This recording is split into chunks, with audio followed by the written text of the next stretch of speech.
Oke, assalamualaikum warahmatullahi wabarakatuh. Semoga saya bisa didengar dengan baik ya. Kita mulai meeting kita hari ini. Ah, jadi saya sudah melihat-lihat ya, memilah-milah juga dari reading memo yang teman-teman kumpulkan. Jadi untuk sesi kali ini dari pertanyaan yang masuk saya kategorikan menjadi 5 seperti ini. Ada tentang spektrum gelombang elektromagnetik, persamaan Maxwell, terus gelombang elektromagnetik bidang, dan energi momentum tekanan radiasi, dan juga lain-lain. Jadi di sini mungkin karena saya apresiasi, saya senang sekali teman-teman seperti memang antusias belajar ya. Jadi banyak sekali pertanyaan yang masuk dengan tingkat penasaran yang tinggi. Saya sampai agak bingung, takutnya dalam sesi 1 jam ini tidak cukup mengcover semua yang teman-teman tanyakan. Jadi saya berusaha sebaik mungkin mana yang kira-kira berhubungan dengan key points atau apa sesuatu yang ingin dicapai dari materi gelombang elektromagnetik ini yang akan saya prioritaskan. Sementara yang lain-lain ini ya kalau ada waktu bisa kita bahas ya. Kalau misalnya yang tidak sempat kita bahas, itu teman-teman insya Allah bisa mencari dari sumber lain. Saya perhitungkan sih bisa begitu ya. Jadi kalau misalnya ada yang nanti setiap bahasan akan saya bahas, misalnya ada pertanyaan apa gitu. Kalau misalnya ada pertanyaan, silakan seperti biasa boleh angkat tangan atau bisa lewat chat ya, langsung saja menimpali gitu. Dan nanti setiap sesi ini klaster ini ya, ini juga akan saya kasih kesempatan untuk ada pertanyaan tambahan atau tidak. Oke, tidak berlama-lama, kita langsung saja. Yang pertama saya kelompokkan pertanyaan-pertanyaan yang ada hubungannya tentang subbahasan spektrum gelombang elektromagnetik. Jadi ada pertanyaannya beberapa seperti ini. Ada warna hitam dan putih. Karena kita kemarin bahas di visible itu ada Magic Hibiniu. Berapa frekuensi dan lambdanya gitu ya. Apakah masuk spektrum cahaya tampak? Ini nanti sebenarnya mekanisme ini akan kita bisa bahas di bahasan optika yang jadi target pekan ini ya. Jadi hitam itu artinya teman-teman tidak ada cahaya yang dipantulkan ke mata teman-teman. Jadi misalnya kalau kita lihat, misalnya kita matiin lampu itu kan gelap hitam ya, itu kan berarti tidak ada cahaya sama sekali yang akan teman-teman tangkap gitu kan. Kayak misalnya laptop teman-teman warna hitam, berarti laptop teman-teman ini materialnya atau catnya itu merupakan material yang menyerap semua spektrum cahaya tampak yang masuk. Jadi akhirnya tidak ada yang dipantulkan ke teman-teman dan jadinya warnanya hitam. Sedangkan putih, kalau misalnya cahaya putih memang seperti yang kita tahu dulu, spektrum warna pelangi itu kan mixing ya, campuran antara warna-warna visible. Atau misalnya kalau misalnya ada warna putih, cat putih, dari susu warnanya putih, itu sebenarnya akibat dari scattering. Gitu. Jadi tetap di cahaya tampak, tapi scattering beberapa warna. Ya, mungkin bisa dicari lagi sendiri. Ini saya kasih keyword-keywordnya aja, karena biar cepat banyak pertanyaan yang masuk. Kalau kurang jelas bisa dicat ya. Terus yang kedua, apa semua spektrum gelombang elektromagnetik mempunyai sifat partikel? Ini sebenarnya kalau teman-teman bisa mendapatkan full materi fisika modern sampai ke fisika kuantum, itu teman-teman akan nanti belajar bagaimana dualisme gelombang partikel.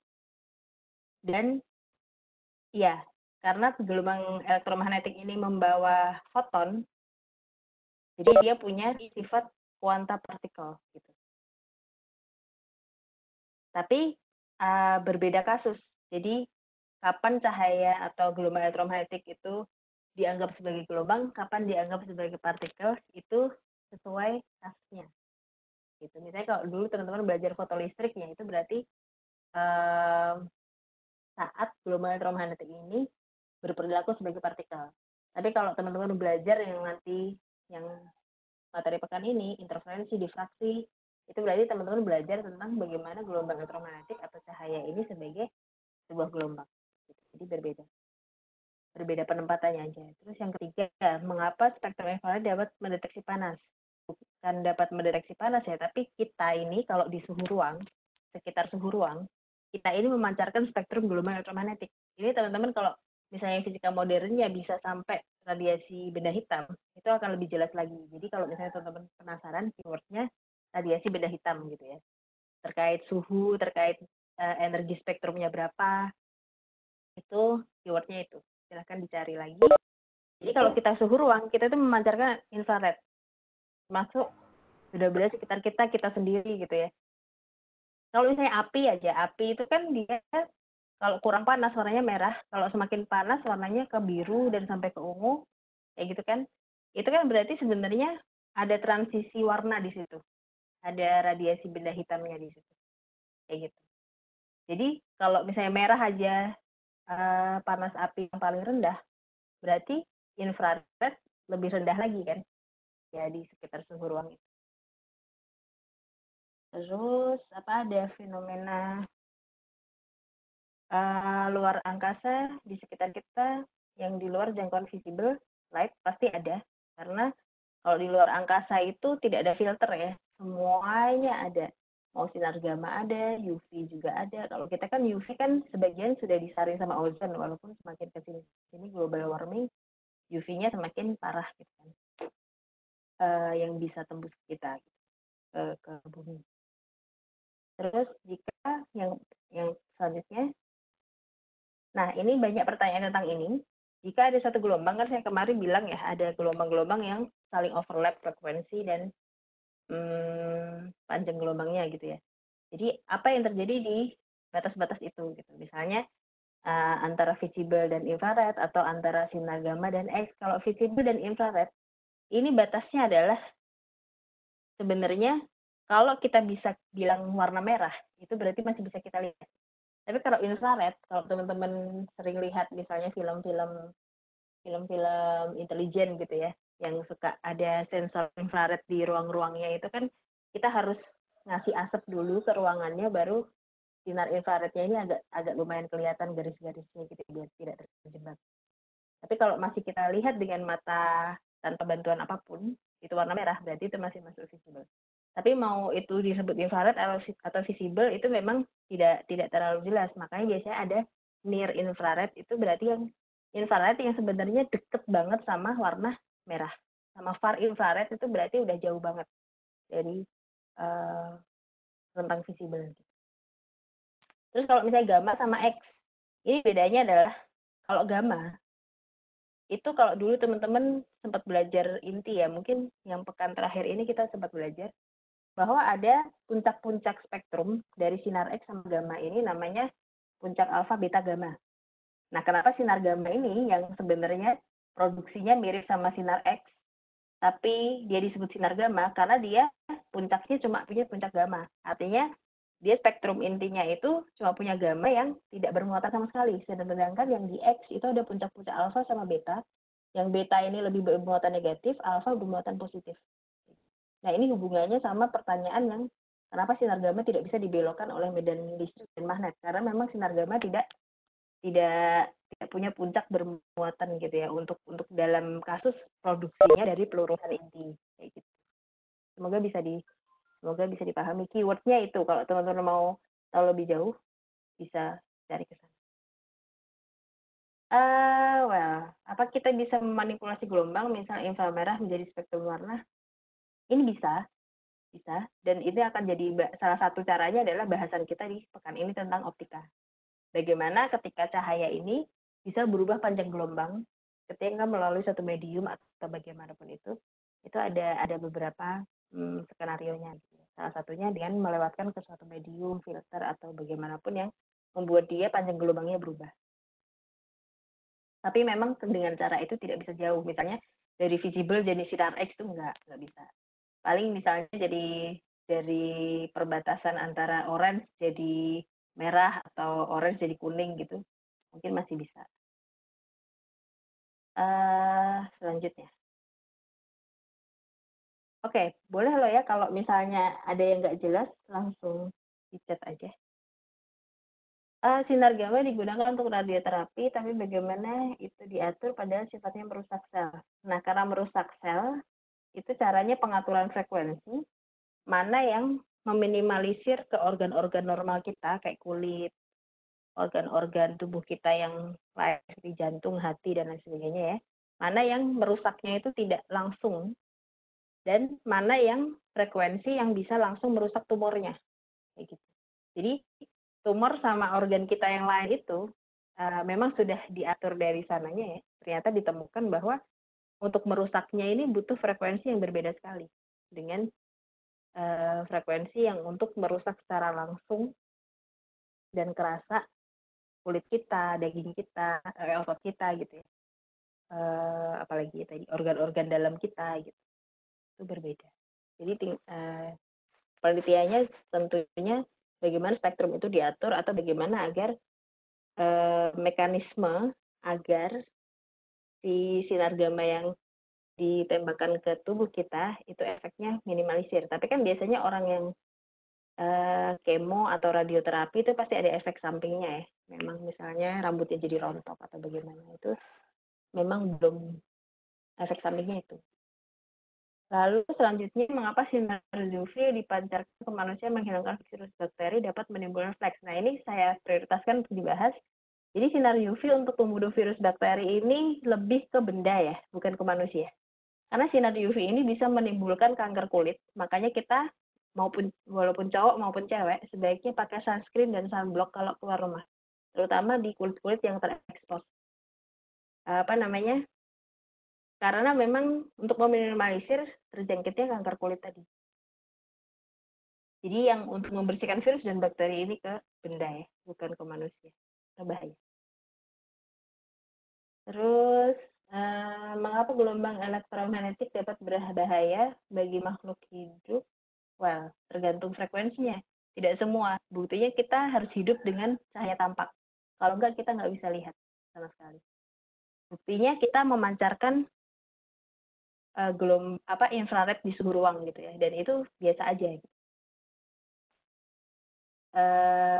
Terus selanjutnya, dan radio ya, misalnya gelombang radio. Kita di sekelilingi gelombang radio ini, misalnya mau sinyal HP bertebaran dan lain sebagainya, ngelewatin kita, itu kan ngelewatin kita juga ya sebenarnya. Itu kita merasakan, jadi tidak semua berbahaya. Bagaimana sinar gamma dapat menembus logam dan kenapa tidak bisa menembus logam berat? Well, ini karena energinya yang sangat besar.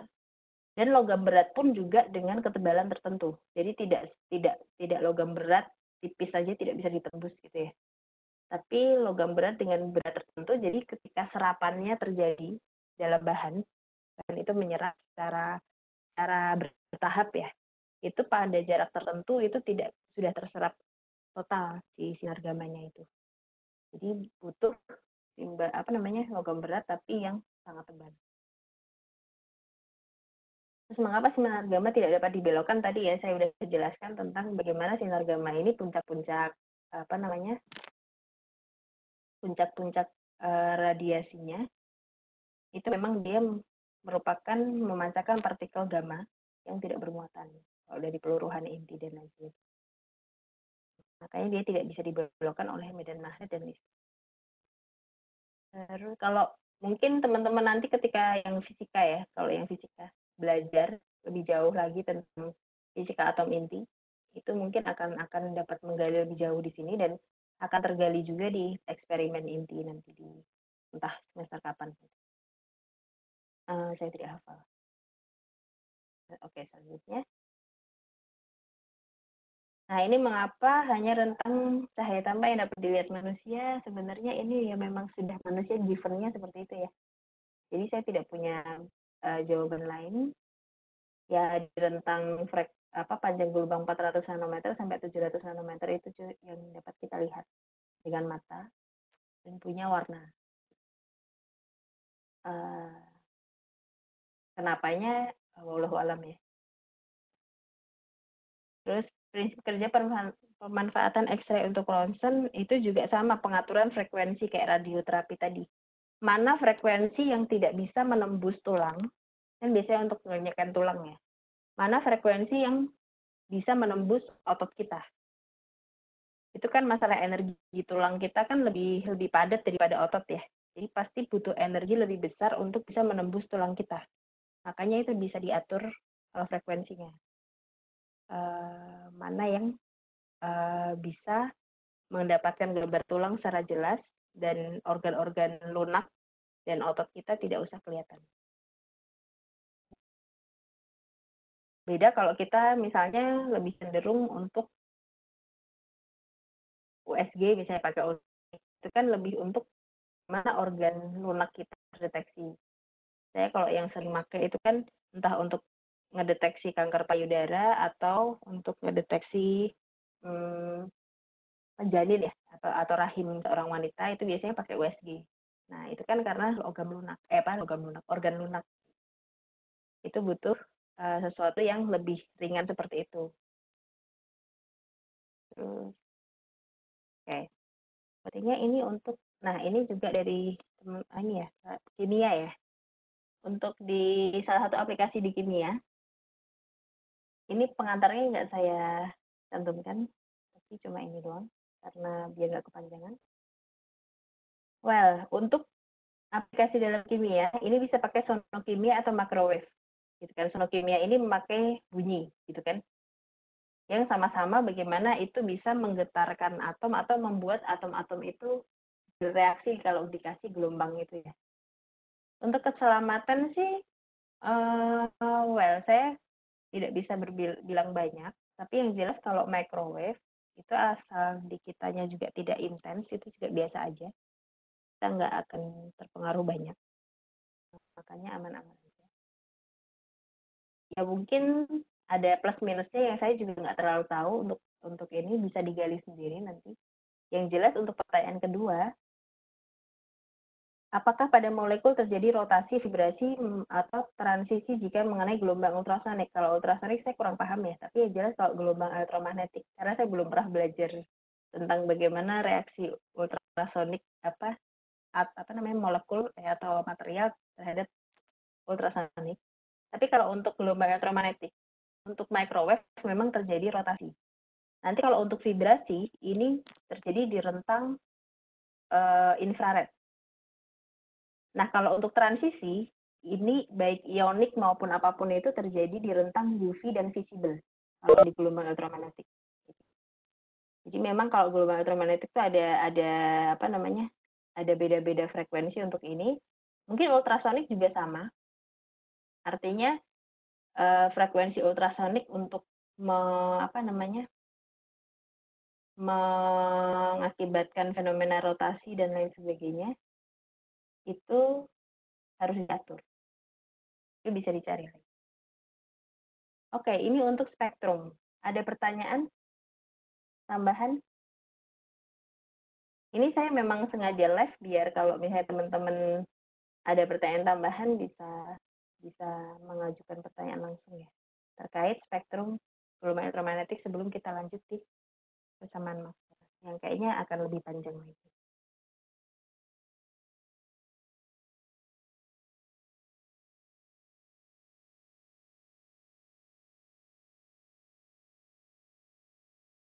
Oh oke, banyak yang nggak bisa join ya.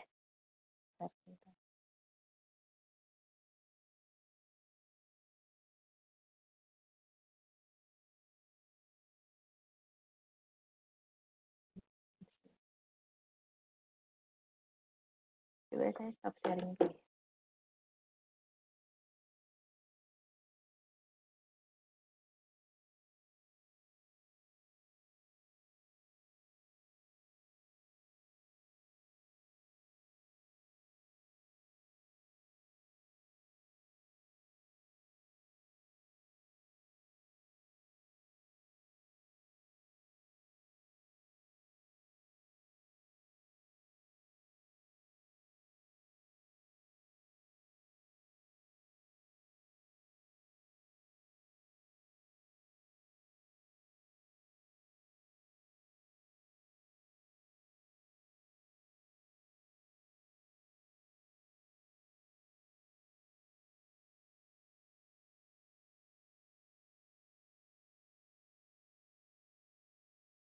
lanjut ya. Sambil semoga teman-teman yang lain semoga bisa bergabung. Ini tidak ada pertanyaan, oh ini ada pertanyaan. Terkait perbandingan energi gelombang ultrasonik, gelombang lebih besar yang mana? Well, kalau ultrasonik itu dia berapa hertz sih? 20.000 hertz ke sana ya? Berapa itu? 20.000 ya? Hertz ya? Kalau dibandingkan dengan apa namanya? Microwave itu, kalau dibandingkan dengan microwave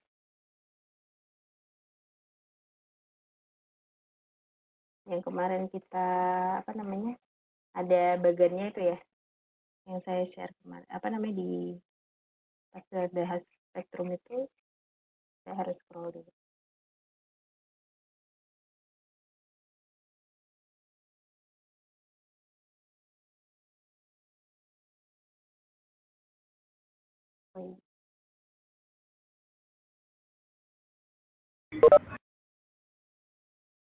Kalau misalnya 20.000 itu kan pangkat 4 ya. Pangkat 4 itu kalau di gelombang elektromagnetik sekitar pangkat 4 itu masih dalam rentang radio. Jadi tentunya energinya lebih besar yang microwave ya. Untuk sementara itu yang bisa saya jawab. Bisa. Ada lagi mau bertanya?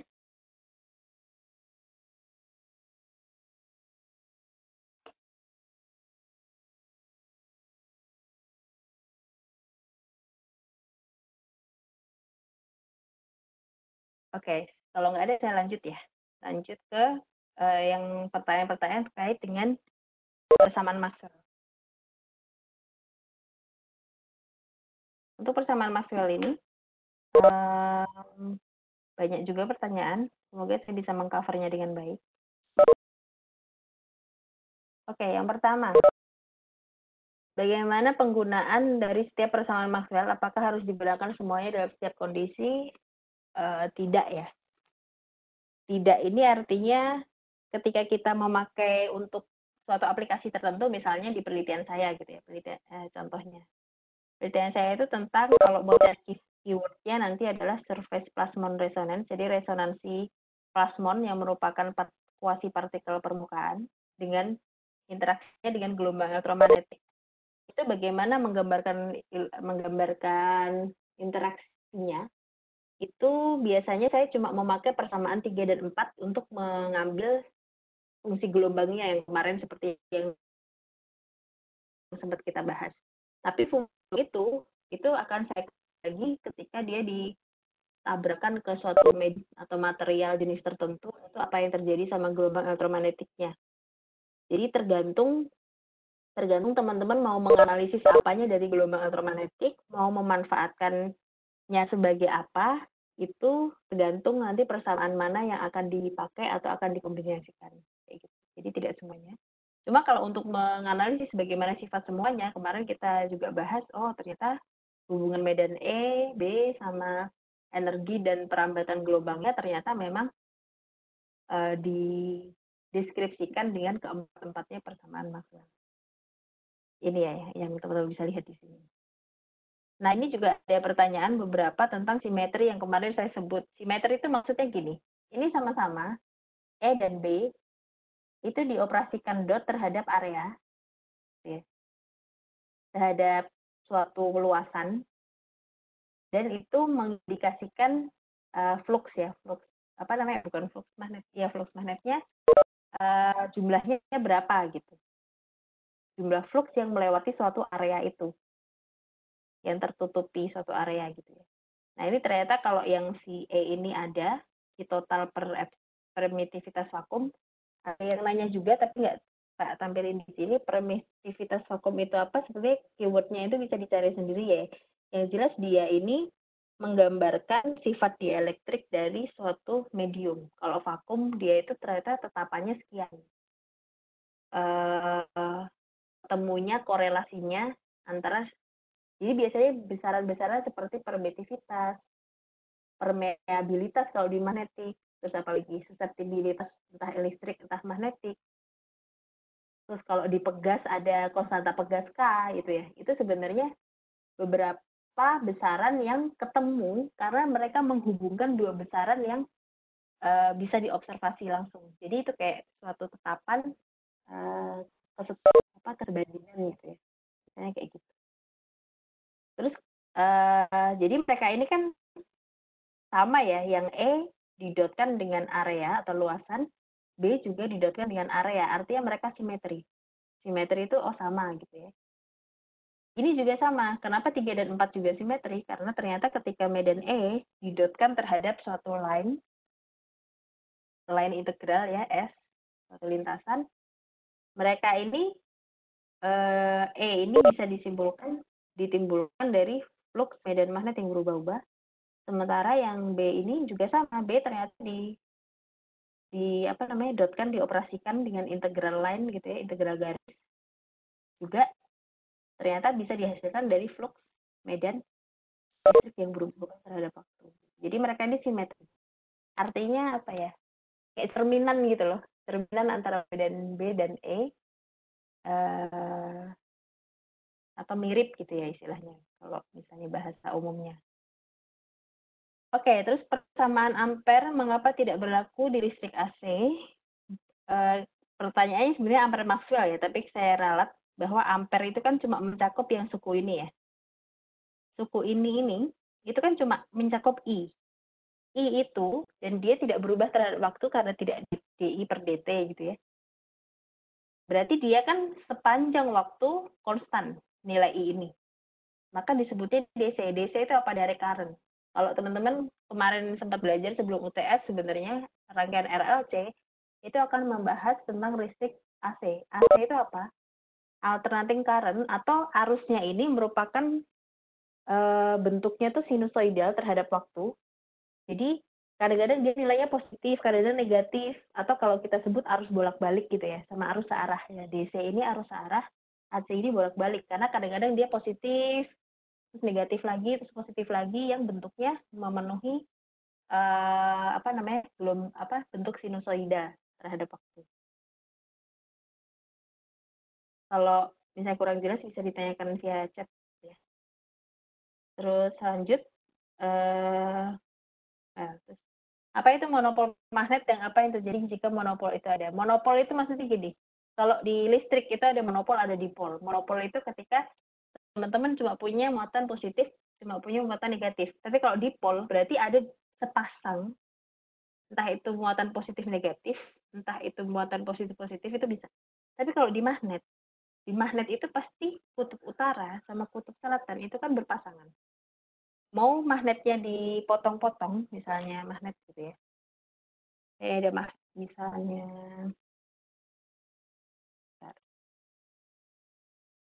misalnya ada magnet gitu ya, sebesar ini. Itu kan pasti teman-teman punya kutub utara, kutub selatan. Tapi misalnya ini teman-teman potong-potong,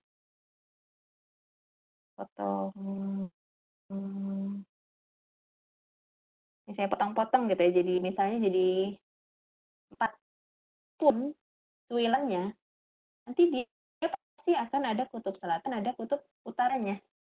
Kan dari SD kayaknya ya, nggak tahu SD zaman teman-teman masih ada pelajaran ini atau tidak. Karena kita pengetahuannya begitu. Nah, apa yang terjadi jika monopol itu ada? Ya maka konsep elektromagnetik kita yang selama ini kita yakini maka akan berubah.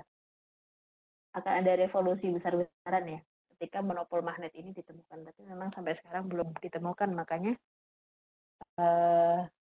persamaan Maxwell itu masih belum ada modifikasi di persamaan nomor 2-nya. Oke, selanjutnya. Ada pertanyaan, mengapa setiap diintegralkan seringnya terhadap dimensi ruang, sedangkan setiap diturunkan terhadap dimensi waktu? Sebenarnya enggak juga ya. Jadi persamaan Maxwell ini saya kasih ini, di sini ada bentuk diferensialnya, ada bentuk integral. Cuma karena kita di Serwe itu prefer ke bentuk integral, yang teman-teman sudah paham integral itu apa. Sementara nabla, itu kan bagi teman-teman yang tidak mendalami, nabla ini bentuk diferensial sebenarnya. Artinya kalau teman-teman punya nabla gini, itu artinya itu misalnya di koordinat kartesian ya, itu berarti diferensial parsial terhadap masing-masing ruang. Nabla terhadap D misalnya itu ya, nabla dot D. Itu berarti diferensial parsial D itu, ini kenapa D bukan E ya?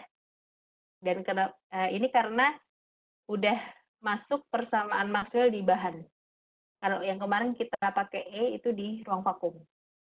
Jadi nanti kalau teman-teman ada yang belajar persamaan Maxwell lebih advance lagi, itu ada ketika persamaan Maxwell di bahan akan berbeda dengan persamaan Maxwell di ruang vakum. Tapi karena ini saya nemunya yang ini, jadi anggap aja ini E gitu ya.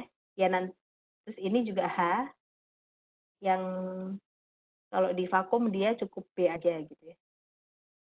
Nah ini kayak gini, kalau di koordinat kartesius, nanti dia bisa begini, D, Y, do ya, do D per do Y plus do D per do Z. Artinya apa? Nabla ini merupakan diferensial parsial yang artinya teman-teman akan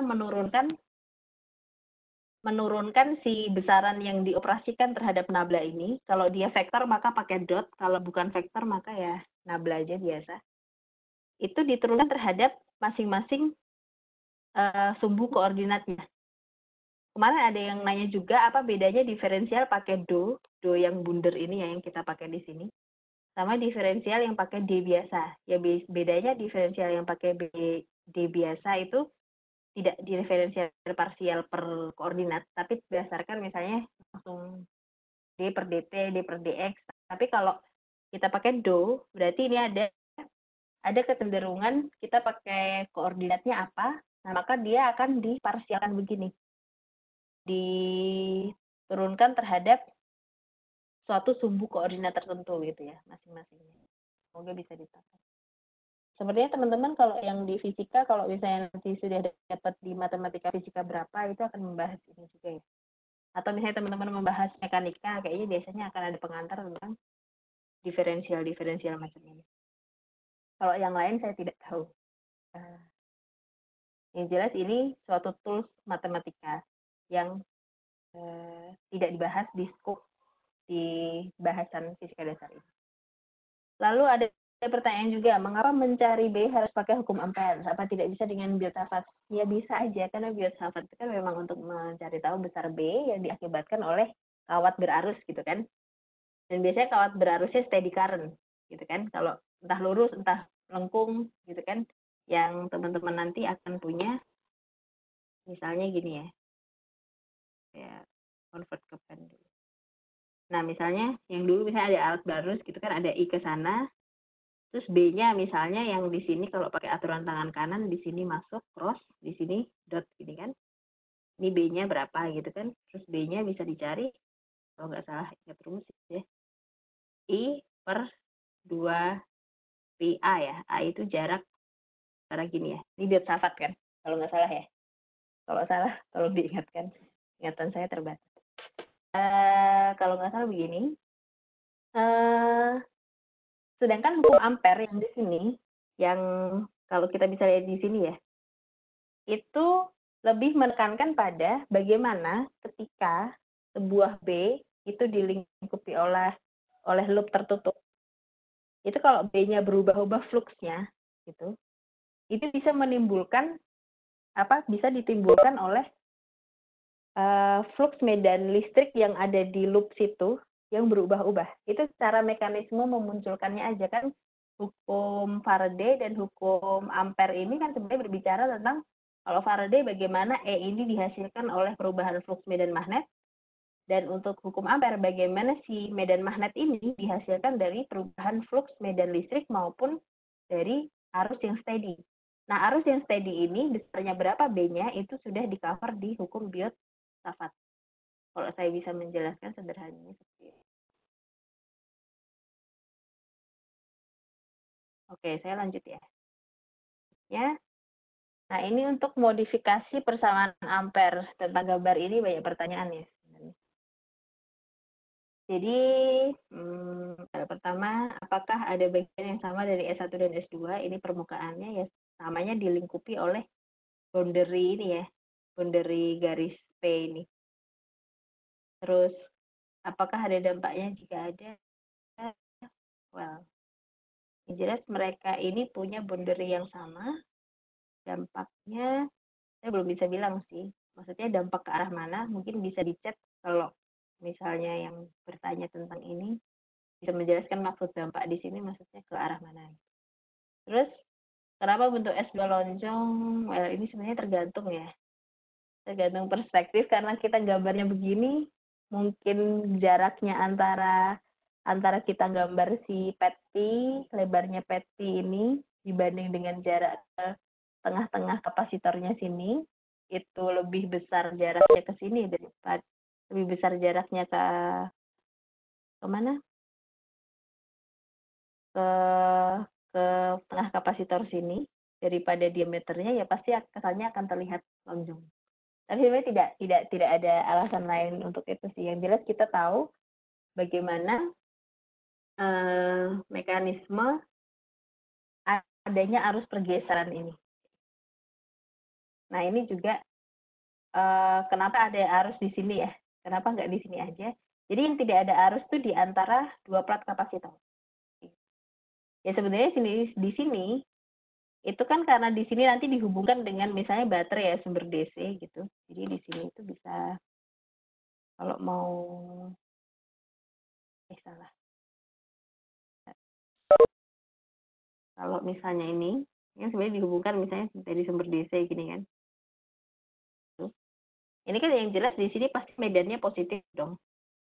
Ini sorry. Ini lempengnya positif, ini lempengnya negatif. Gitu kan? Jadi kalau misalnya si kapasitor ini tidak ada dan mereka nyambung, itu kan pasti ada I yang mengalir ke sana. Tapi karena ada kapasitornya, berarti di tengah-tengah sini kan tidak ada I.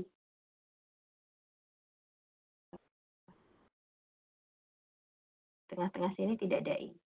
Tidak ada arusnya. Jadi maksudnya cuma itu aja sih. Terus mengapa ada arus pergeseran dan apa itu medan internal? Jadi arus pergeseran itu artinya gini, kalau misalnya ini dua plat kapasitor tadi ya, ini positif, tak gambar di sini lebih ke kotak, ini negatif. Yang mereka ini dihubungkan tadi ke sumber DC gitu ya. Ini berarti ini positif, ini negatif. Maka medan medan eksternal itu adalah medan antar plat kapasitor ini. Jadi awalnya medannya itu kan begini. Ini medan eksternal gini kan. Nah, ketika suatu material di elektrik, ini ada material di elektriknya di tengah-tengah kapasitor. Gantiin dulu. Ada materialnya di sini. Ini ya, yang nempel ke kapasitor begini. Maka karena ada medan, muatan-muatan di dalam bahannya, itu kan yang negatif akan cenderung ketarik ke yang sisi lempeng positif gitu kan. Sementara yang sisi yang sini, yang di lempeng negatif, itu sisi lebih positif. Nah, medan internal adalah terbentuknya karena akibat ada pengkutupan atau polarisasi ini, ada pergeseran elektrik. Nah, itu yang dimaksud arus pergeseran. Jadi arus yang disebabkan akibat bergesernya muatan-muatan positif di dalam muatan-muatan di dalam elektrik ini karena akibat adanya medan luar dari lempeng kapasitor. Jadi mereka sekarang punya medan internal sendiri, gitu ya, tak warnain merah, kayak gitu. Medannya jadi akibat ada pengkutupan ini. Jadi teman-teman sudah belajar sebelum UTS tentang ini. Semoga bisa mengingatkan. Kalau belum jelas bisa ditanyakan. Oke, saya lanjut. Nah, ini ada pertanyaan yang saya mau berikutnya bingung, jadi saya capture aja. Masih tentang gambar yang tadi. Well, ini ada pengantarnya dulu ya, tapi tidak saya ini. Jadi untuk penerapan hukum ampere dalam penentuan medan magnetik dalam sebuah konduktor itu menggunakan amperean loop. Artinya tadi ya, integralnya integral loop. Bukan bukan merupakan sebuah luasan. Ya, integralnya memang kalau saya mau nulis lagi, memang integral ini B dot ds, bukan dot A ya. Jadi setahu saya I dalam hukum Ampere yang adalah I yang dicakup invariant loop. Lalu mengapa saat menentukan medan magnetik di sini melihat I yang melalui bidang? Jadi bukan I yang melalui bidang ya, tapi menembus permukaan. Jadi loopnya kan ini, udah digambar ya. Loopnya kan ini yang PT tadi ya, kalau di buku. Nah ini kan ada luasan yang ya apa namanya, yang istilahnya mengcover si I-nya tadi yang dilingkupi oleh si loopnya Amperian ini gitu kan. Jadi dia seberapa banyak loop yang menembus permukaan atau penampang lintang dari si loop Amperian ini, itu yang dihitung. Sementara yang maksudnya dioperasikan dengan loopnya itu adalah B-nya, bukan I-nya, gitu ya. Sementara kalau kita lihat, ini kan mu 0I plus, kalau misalnya epsilon 0, D2 apa D ya? Saya lupa. D ya, kalau nggak salah ya benar D.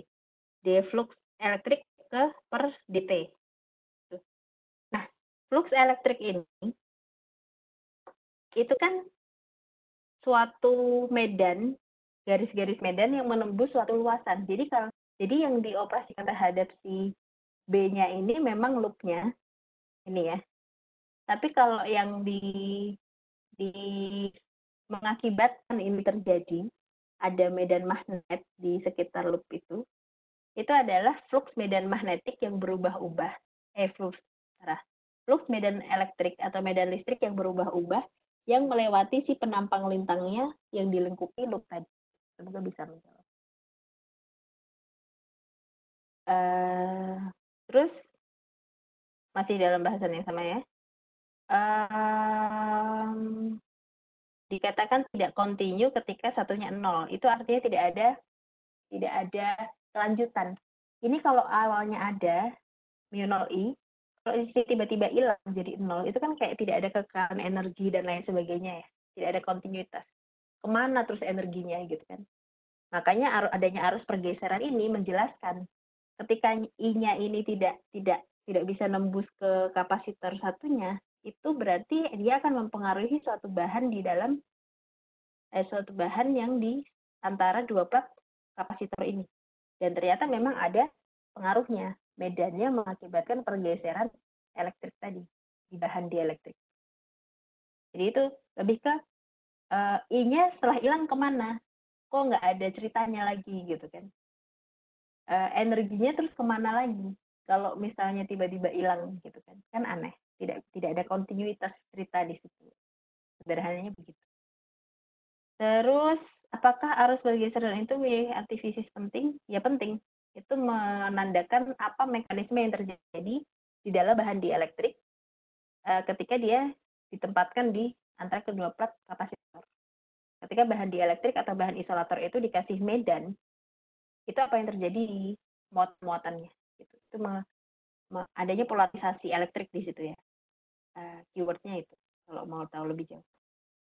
Bisa dicari sendiri. Terus, dengan mengukur medan listrik dan medan magnetik di sebuah titik di ruang, di mana ada gelombang elektromagnetiknya, apakah dapat ditentukan dari arah mana gelombang elektromagnetik datang? Ya bisa. Bisa, cuma kalau secara teoritis bisa ya. Cuma secara prakteknya adalah agak susah ya, kayak gitu ya. Karena ya tidak setiap orang bisa melakukan dan punya peralatannya gitu.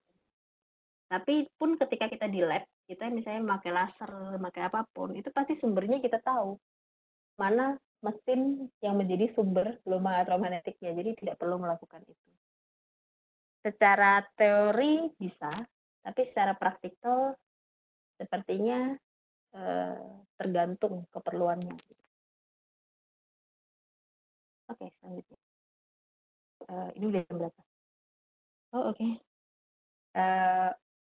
Mengapa perubahan flux medan magnet dapat menimbulkan flux medan listrik yang teramati secara eksperimen begini? Jadi dibuatlah hukumnya gitu ya. Terus mengapa loop receiver dalam percobaan Hertz dapat memiliki frekuensinya sendiri? Well, loop receiver ini tergantung bahan. Bahan itu punya frekuensi naturalnya. Jadi kalau misalnya bahannya beda, yang dipakai dengan transmitter, itu biasanya frekuensi naturalnya juga akan berbeda. Itu mengapa dalam percobaan Hertz dibutuhkan medan yang besar agar terjadi ionisasi? Ini sama kayak di dua plat kapasitor tadi. Jadi dielektrik itu punya kekuatan batas maksimum medan yang masih bisa membuat dia itu cuma terjadi polarisasi tanpa ada arus. Kayak isolator ya, isolator yang lemah itu kalau dikasih medan yang sangat besar bisa aja menghantarkan listrik. Jadi seperti itu. Jadi ketika dalam kasus Hertz ini dia mencoba pakai medan yang udah melewati kekuatan dielektriknya udara sehingga muat kasusnya Hertz seperti itu. Mengapa hukum Maxwell saling berhubungan? Karena mereka berbicara tentang efek apa yang terjadi di muatan, gaya yang dialami muatan ketika ada presensi dari keberadaan medan magnet dan medan listrik gitu ya. Sementara di dalam gelombang elektromagnetik kedua-duanya hadir. Maka ketika ada muatan yang dilewatkan di keduanya, itu pasti akan terpengaruh gaya Lorentz, entah gaya Lorentz elektrik maupun gaya Lorentz magnetik. Terus apakah tidak memungkinkan melakukan perhitungan game bidang jika dekat dengan pusat radiasi? Sebenarnya kalau perhitungan gelombang elektromagnetiknya bisa, cuma tidak bidang, karena yang dekat pusat radiasi adalah gelombang spherical atau gelombang ini ya, bola ya, artinya memancar ke segala arah, tidak sejajar. Tapi kalau perhitungannya asal tidak untuk yang mengetahui kesejajarannya, itu bisa-bisa aja panjang gelombangnya dan lain sebagainya. Oke, kalau ada pertanyaannya silahkan di chat lagi. Saya lanjut aja karena udah mepet ya. Gelombang elektromagnetik bidang, ini ada beberapa pertanyaan juga. Kecepatan gelombang elektromagnetik bisakah kurang dari C? Sangat bisa ketika dia melewati bahan. Jadi itu mekanismenya bagaimana? Kayaknya termasuk bahasan pekan depan kalau nggak salah ya. Iya kayaknya. Jadi oke, tunggu saja mekanismenya. Dan apakah berlaku jika kecepatannya bukan C? Ya berlaku juga. Karena dia kalau lewat bahan itu kecepatannya memang berkurang. Udara itu masih disamakan sebagai vakum. Tapi kalau udah lewat kaca, misalnya, walaupun transparan, itu sebenarnya ketika melewati kaca, dia melambat dulu, lambat bentar. Pas keluar kaca jadi C lagi. Gitu. Nah itu bagaimana, itu bahasan yang pekan ini ya. Tunggu aja. Jadi apakah E selalu tegak lurus B? Iya, karena dari fenomena terjadinya medan E, B, magnetiknya, dari persamaan Maxwell dan dari yang teramati seperti itu. Dan mereka tegak lurus S, ya. Terus di grafik ini, kenapa dapat arah ini? E-nya J, B-nya K, S-nya I sebenarnya adalah ya suka-suka aja, biar enak. Dia ketika X-nya ke arah, C-nya ke arah X, maka medannya ke arah mana. Kalau mau pakai konfigurasi lain ini juga bisa. Misalnya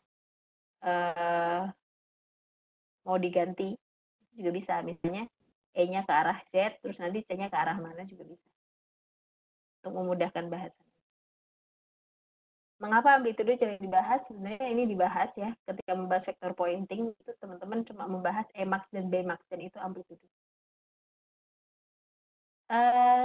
Kenapa gelombang elektromagnetik berpola transversal? Ya karena kalau dasarnya transversal itu arah getarannya itu tegak lurus dengan arah rambat, sementara longitudinal itu arah getarnya sejajar dengan arah rambat, maka kita bisa tahu bahwa berdasarkan medannya ini, medan E dan B-nya, itu muatan ini diosilasikan, dipercepat, itu tidak dalam arah si C, gitu. Tapi dalam arah tegak lurus si C atau arah perambatannya. Maka dia memang memenuhi kriteria gelombang transversal. Dan kenapa juga transversal yang bisa dipolarisasi? Ya karena dia punya arah-arah tertentu ini, EB-nya, itu bisa, kalau teman-teman mau nyaring nih, ini kan E-nya ada yang ke Y positif, ada yang ke Y negatif. Itu kalau teman-teman polarisasikan lewat suatu medium tertentu atau dengan mekanisme tertentu, teman-teman bisa kok mengekat pengen dapet E yang arahnya positif doang. Jadi nanti bentuknya, misalnya mau pengen dapet yang seperti ini. E-nya yang gini doang. Itu bisa. Sementara yang si E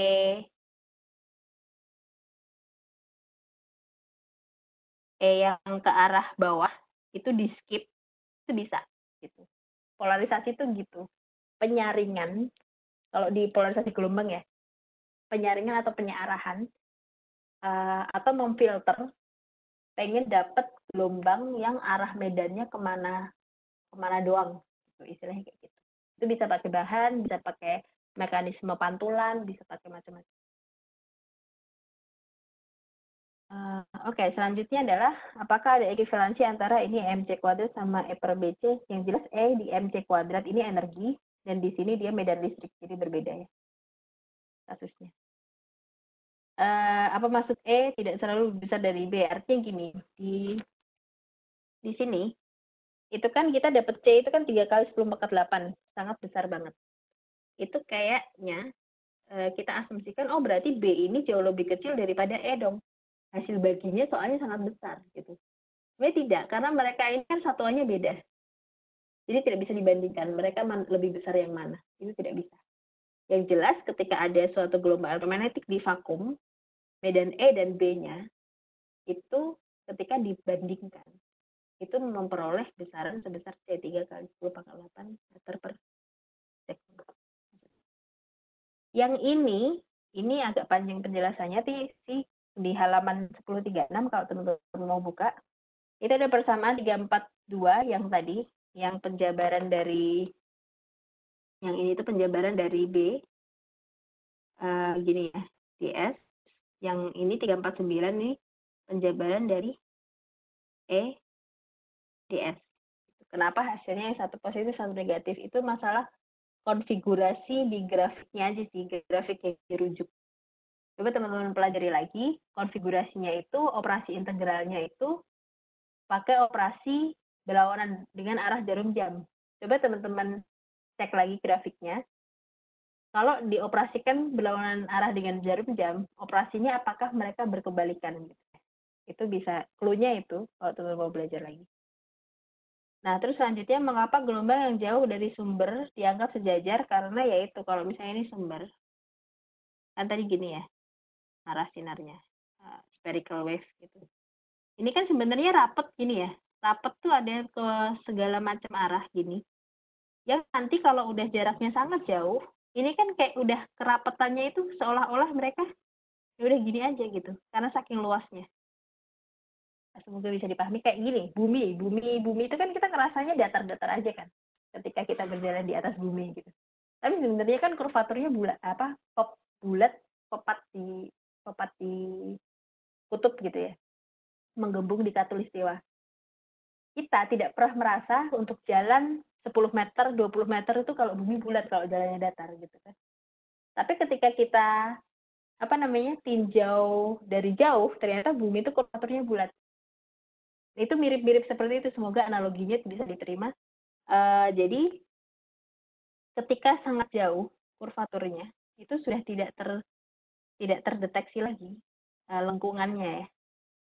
Jadi mereka lebih ke kayak sejajar aja. Jadi kalau ditarik garis gini, yang gelombang-gelombang yang satu fase yang disebut wavefront kemarin, itu akhirnya wavefrontnya lurus sejajar gitu. Sementara untuk wavefront yang di sini bentuknya masih melengkung untuk gelombang-gelombang yang sefase. Istilahnya begitu. Terus kenapa lebih populer penggunaan kata kecepatan cahaya daripada kecepatan gelombang elektromagnetik? Ya karena kecepatan cahaya ini sudah diamati duluan dan sudah familiar duluan, baru gelombang elektromagnetik beberapa ratus tahun kemudian diprediksi oleh Maxwell dan ditemukan oleh Hertz bahwa ternyata cahaya ini salah satu bentuk gelombang elektromagnetik. Itu aja sih alasannya. mungkin ya kalau saya analogikan. Apa namanya? Saya coba cari alasannya. Kayak kita misalnya di Indonesia kita udah biasa dari lahir pakainya meter, sentimeter. Kalau kita suruh mengukur sesuatu pakai inch, pakai feet, pakai miles, itu pasti juga mikir gitu kan. Jadi sesuatu yang lebih familiar itu akan kita gunakan lebih dulu gitu. Oke, ini udah jam berapa? Ini mau lanjut bentar atau bagaimana? Silahkan tanggapannya. Sudah melebihi jam. Sambil saya lanjutkan, saya minta ini ya, tanggapannya.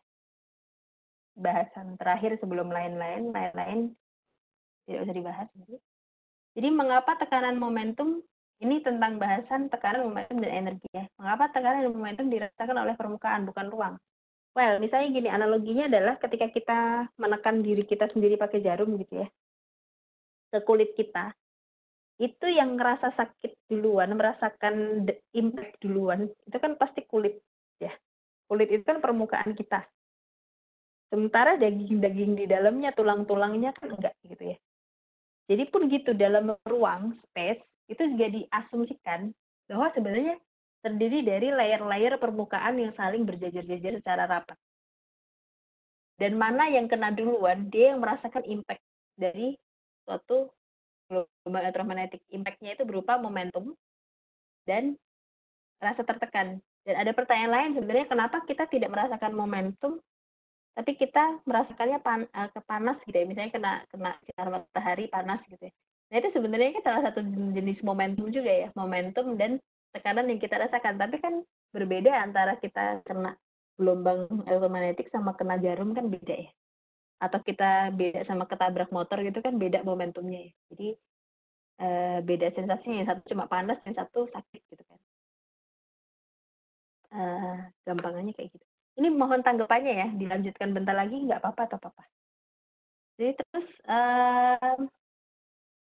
nah terus juga bagaimana menentukan permukaan itu menyerap atau memantulkan. Sebenarnya kalau secara gampang di visible light kita bisa tahu kalau kaca yang kita pakai kaca itu kan memantulkan. Dan di sekitar kita mungkin ada benda yang tadi warnanya hitam, itu berarti dia menyerap semua cahaya tampak, itu kita tahu. Dan kenapa kok bisa jadi momentumnya 2 kali lipatnya, momentum total. Kalau kita dulu belajar momentum di mekanika, itu kan ketika momentum datang, itu momentum datang dan terserap, artinya dia lenting tidak sempurna sama sekali gitu kan. Antara momentum yang awal sama akhir, itu kan kalau dijumlahkan cuma kita dapat momentum awalnya doang, karena mereka akhirnya berhimpit bendanya, terus momentumnya hilang. Oke, terima kasih. Dilanjutkan bentar ya. Tapi kalau misalnya bendanya lenting sempurna, terpantul sempurna, itu kan pasti ada kecepatan baliknya kan, ada momentum pas balik habis tumbukan. Dan itu kalau di total momentum sebelum sama sesudah, kalau kecepatannya sama, itu kan berarti kayak sama aja jumlah momentum totalnya 2 kalinya kan, kayak gitu. Jadi kalau dalam kasus gelombang elektromagnetik ini, karena dia mantulnya juga di ruang yang sama, misalnya sama-sama ruang vakum atau di udara, maka kecepatannya sama-sama C. Energinya dengan kecepatan sama-sama C pasti juga sama gitu. Maka momentum yang balik sama momentum yang tadi numbuk si permukaan tadi, ketika dijumlahkan antara sebelum dan sesudah, itu jadi 2 kali lipat. Sederhananya seperti itu. Lalu bagaimana jika permukaannya tidak menyerap, bukan merupakan penyerap dan pemantul sempurna? Ya memang ada, misalnya kita apa ya contohnya ya, kaca aja misalnya, kaca jendela kita gitu ya, itu kan kita seolah-olah cahaya itu kan tembus semua ke kita ya, sehingga kita bisa melihat di sesuatu di sebalik kaca. Padahal sebenarnya pasti ada sedikit fragmen dari cahaya yang tetap terpantul keluar. Kan kita kalau melihat jendela dari luar, kalau nggak terlalu terang banget di luar gitu ya, itu kan kita bisa melihat sebagian yang di dalam rumah, tapi sebagian juga kita bisa melihat pantulan diri kita di dalam kaca jendela gitu, di kaca jendelanya gitu ya. Berarti itu artinya ada cahaya yang diteruskan atau bahkan sebagian diserap sama kacanya, tapi ada cahaya juga yang sebagian terpantul sehingga kita bisa lihat bayangan kita di kaca jendela. Jadi itu contoh permukaan yang memantulkan sempurna juga enggak, tapi menyerap seluruhnya juga enggak, meneruskan seluruhnya juga enggak. Salah satunya ada. Dan bagaimana hubungan momentum tersebut dengan densitas permukaan benda dan energi absorbing surface-nya? Mungkin kalau teman-teman nanti belajar optika lebih lanjut, interaksi antara gelombang elektromagnetik atau cahaya dengan material, entah teman-teman yang di kimia maupun fisika material yang berhubungan dengan optik, itu ya ini ada hubungannya ya. Kita pasti berbeda ketika kita misalnya teman-teman pernah nggak ya belajar melewatkan cahaya ke cairan gula yang berbeda konsentrasi. Itu kan kalau rapat konsentrasi atau konsentrasi berbeda, berarti densitasnya kan berbeda. Pasti cahaya yang terserap juga berbeda, cahaya perbelokannya juga berbeda. Kalau ada cahaya yang terbelokkan dan lain sebagainya, itu termasuk bahasan besok kita pekan ini, kayak gitu. Jadi ada hubungannya sama densitas. Terus mengapa intensitas radiasi bervariasi dengan ini, faktor sin ini? Nah, ini sebenarnya bisa dilihat di gambar ini ya. Ini di halaman berapa yang ini ya? Vector pointing ya, kalau nggak salah ya. Antena salah. Produksi gelombang elektromagnetik dengan antena. Jadi kalau kita lihat konfigurasinya di sini, grafik ini. Coba saya pakai pen lagi. Ini kan kita punya theta di sini. Kalau saya mau gambarkan ulang, itu begini, Y, X. Ini vektor pointingnya ke sini, di sini theta. Artinya ketika kita punya sin theta, itu kan berarti apa? Y per depan sudut ini ya. Y per, ini R-nya ya, kalau mau ya. R-nya. Di sini misalnya titik di mana kita mau tinjau ininya, apa namanya? Energinya itu sebesar apa di situ. Artinya ketika ada sin kuadrat, kalau sin kuadrat kan berarti dia sin kuadrat theta per y kuadrat per r kuadrat gini kan. Kalau ini di per r kuadrat berarti ini sama dengan y kuadrat per r pangkat 4. Artinya ketika digambarkan di grafik yang di sini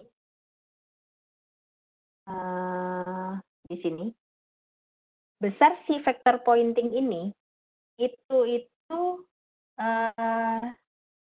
besarnya dari jarak pusat antenanya sini, itu faktornya adalah bergantung nilai Y, seberapa jauh jaraknya dari pusat antena ke arah batangnya, batang-batang dipolnya ya, ke sini.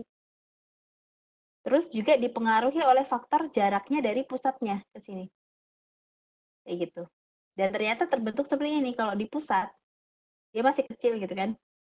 Dia membesar sampai dia tegak lurus sama si Y-nya. Gitu.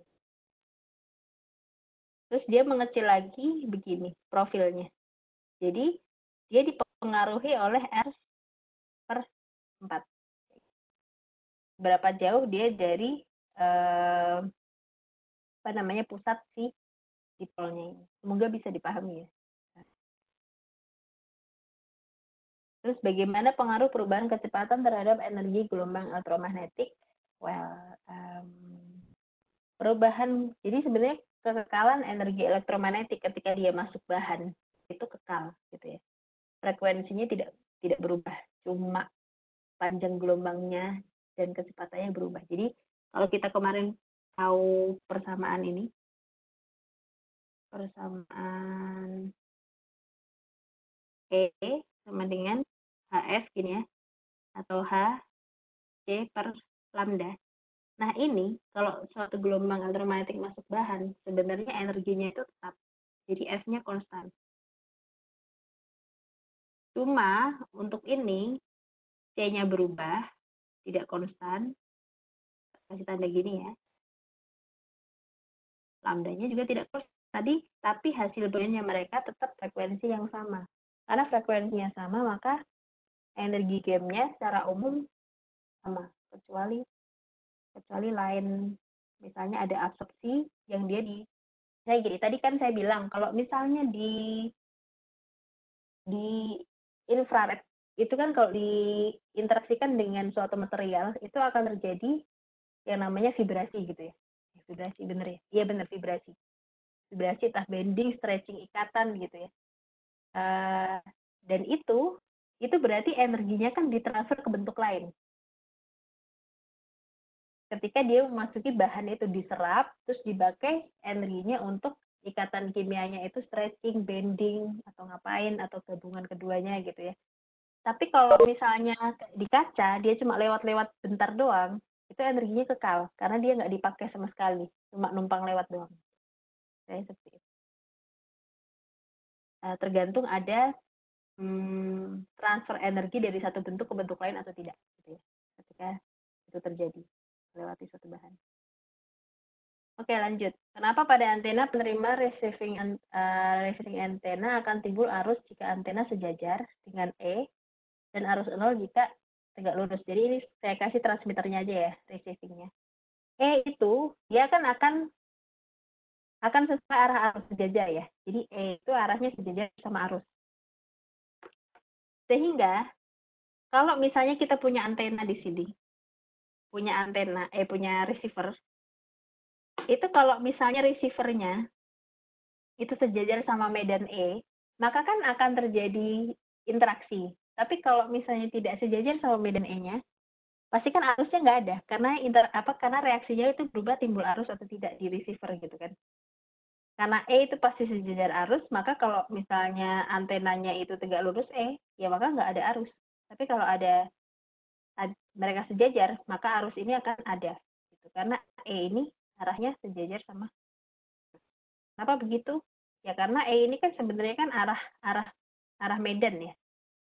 Arah medan antar kedua dipol listrik. Dan arus pun juga sama. Dia mengalirnya dari positif ke negatif. Terus selanjutnya setiap partikel bermuatan yang memiliki percepatan pasti memancarkan radiasi. Ya. Mengapa setiap benda memancarkan radiasi yang berbeda-beda? Ya tadi karena energinya berbeda-beda. Nanti teman-teman kalau mau keywordnya tadi radiasi benda hitam gitu ya. Tergantung suhunya, tergantung energinya, tergantung kecepatan osilasinya, tergantung kecepatan besarnya percepatannya, kecepatan partikelnya. Oke, lanjut. Apakah gelombang elektromagnetik hanya dapat dihasilkan oleh antena? Tidak ya. Jadi kalau teman-teman nanti tahu di sebuah pusat penelitian yang sekarang juga lagi ngetren, itu yang namanya sinkotron partikel atau biasanya lintasan untuk mempercepat partikel gitu ya. Dan ini biasanya dipakai untuk penelitian dari berbagai bidang juga. Jadi saya pernah ke salah satu sinkotron itu yang ada di Trieste, Italia. Ya. Atau di Jepang tuh ada juga, di Thailand ada. Kita aja yang nggak punya ya. Di Singapura ada, yang terkenal besar itu CERN, yang sempat beberapa waktu lalu nemuin Higgs boson di CERN di mana tuh, Swiss, lagi di Perancis ada. Dan ini kerjanya adalah misalnya ada partikel bermuatan elektron gitu ya, ini ada elektron, dia akan dipercepat untuk mengitari lintasan melingkar ini, yang ini nggak main-main ya, lintasannya itu kalau di Jepang dia mengelilingi satu bukit, kalau di mana lagi itu diameternya ya bisa mengelilingi suatu kota dan lain sebagainya gitu ya. Itu dipercepat terus sehingga dia akan memancarkan radiasi elektromagnetik dengan frekuensi tertentu. Biasanya di sini tuh ada stasiun untuk peneliti. Misalnya ini stasiun X-ray. Untuk aplikasi apa? Di sini UV vis gitu ya misalnya. Di sini stasiun gamma. Jadi ini nanti radiasi yang muncul dari percepatan elektron ini itu frekuensi berapa, itu dia punya channel sendiri untuk meneruskan, dan di sini peneliti itu biasanya saling berdiam diri ya di situ untuk memanfaatkan gelombang elektromagnetik untuk penelitian tertentu, tergantung aplikasinya. Jadi salah duanya selain pakai antena bisa dengan mempercepat elektron ini di sinkotron. Terus ketika sedang berjemur di pagi hari, mengapa bisa merasakan energi yang dibawa oleh sinar matahari? Ya tadi udah saya jawab ya, itu sebenarnya momentum dan tekanan yang kita rasakan panasnya. Terus mengapa perkalian vektor pointing menggunakan cross bukan dot? Dot itu operasi yang cuma bisa dilakukan oleh vektor-vektor yang sejajar, ya kan? Kalau operasi dot dilakukan oleh vektor-vektor yang tegak lurus, itu pasti hasilnya 0. Makanya karena B dan E dan B itu tegak lurus, maka operasinya nggak bisa pakai dot. Pasti harus pakai cross. Coba ditengok lagi materi tentang operasi vektor. Terus kenapa besar rata-ratanya menggunakan rata-rata vektor pointing yang menggunakan Emax, Dmax, ya ini pakai amplitudenya aja sih. Nah, kenapa hukum Newton dapat digunakan dalam penentuan momentum linear? Gelombang elektromagnetik, bukankah hukum Newton itu untuk gelombang mekanik? Nah, ini yang perlu dipahami ya, kenapa kita belajar dari mekanika Newton yang kita bisa amati dulu, itu bukan berarti itu cuma berlaku di situ. Tapi hukum Newton 2, bentuk asalnya gitu ya. Itu kan, bentuk asalnya itu kan F sama dengan dP per dt. Ada perubahan momentum di situ yang akhirnya bentuk lainnya adalah Fm, nah gitu kan. Nah, ini berlaku dimanapun gitu. Jadi, berarti ini setiap sesuatu yang punya momentum, ketika momentumnya berubah terhadap waktu, pasti dia juga akan gaya ini bisa menimbulkan perubahan momentum yang berubah terhadap waktu gitu ya maksudnya. Kayak gitu. Atau sebaliknya. Jadi, ini tidak terkotak-kotak, cuma ada di mana mekanika aja. Makanya tidak bisa dilupakan ketika saya sudah selesai mekanika. Jadi besok saya belajar elektrodinamika, belajar mekanika elektrodinamika, belajar optika, itu dilupakan saja. Banyak analogi yang akan kita pakai, banyak prinsip dasar yang masih kita pakai. Misalnya dalam menganalisis energi, itu kan kita dasarnya dulu belajar pertama dari mekanika. Ternyata konsep energi dimanapun itu kita akan coba analogikan. Dulu di mekanika kita belajarnya bagaimana, terus kasusnya untuk gelombang elektromagnetik, untuk gelombang mekanik, untuk optika, untuk misalnya nanti reaksi inti atom, itu energinya bagaimana, itu kita punya basicnya dari dulu mekanik. Terus, nah mungkin itu aja, karena lain-lain sebenarnya teman-teman bisa cari sendiri ya, yang tidak masuk ini, atau ketika masih pengen ditanyakan juga mungkin bisa lewat Japri atau apapun, saya welcome aja atas keterbatasan waktu kita. Masih ada pertanyaan atau tidak? Sambil menunggu. Cukup, Bu. Cukup ya, kita cukupkan. Yang jelas tadi saya sudah share feedback form ya. Tolong diisi untuk masukan saya. Dan nanti untuk pekan ini, karena sebenarnya di bagian 5 dari buku itu ada 4 bab, itu harusnya tercover semua, tapi kan saya tidak mungkin meminta teman-teman dalam seminggu mempelajari 4 bab ya. Jadi nanti untuk tugas bacanya akan saya pilah-pilah, nggak kayak kemarin yang 1 bab doang gitu ya. Jadi ditunggu saja, dan videonya insya Allah saya usahakan tepat waktu untuk hari Rabu. Saya pilah-pilah juga key points-nya. Terima kasih. Wassalamualaikum warahmatullahi wabarakatuh. Kalau mau meninggalkan meeting silahkan. Untuk video recording kali ini kalau udah siap akan saya share via Classroom.